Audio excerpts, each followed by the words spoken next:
Saisie de cheveux alors.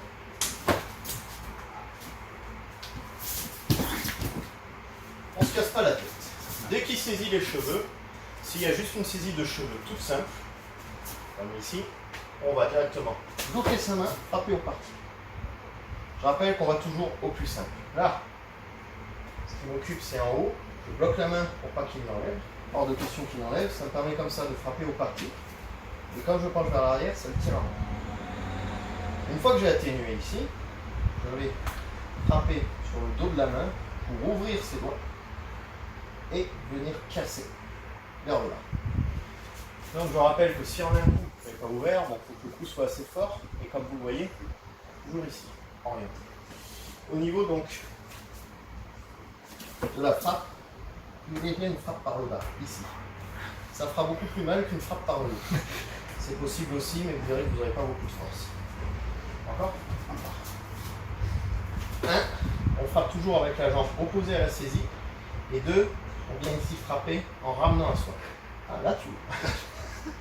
Et ici, on ramène les doigts vers le bas.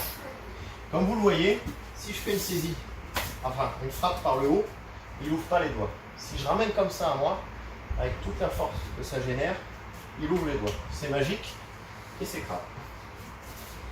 Si jamais il m'entraîne à lui pour me donner un coup de genou, vas-y. Là, je vais de suite mettre un bras en protection et l'autre qui va venir frapper.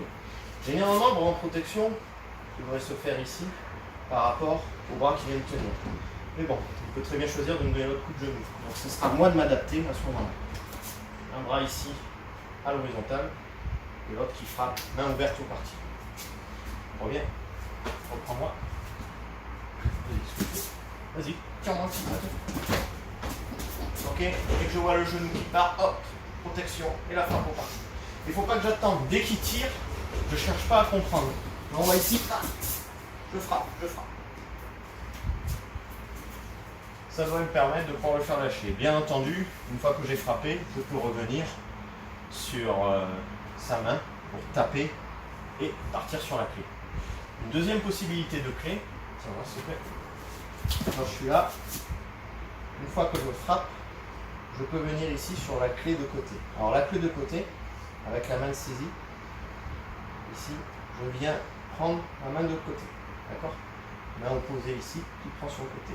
L'autre main, qui est juste en face dans l'alignement, vient saisir sous le coude.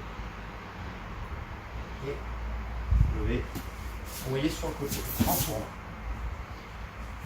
Je vais faire une inversion des jambes au moment où je le saisis en clé. Là, comme vous voyez, cette jambe va se rapprocher de lui, la jambe avant, et je vais reculer ma jambe arrière en tournant, ce qui va me permettre de l'amener au sol, pour pouvoir après en faire ce que je veux. Continuer sur une clé, ou plutôt frapper.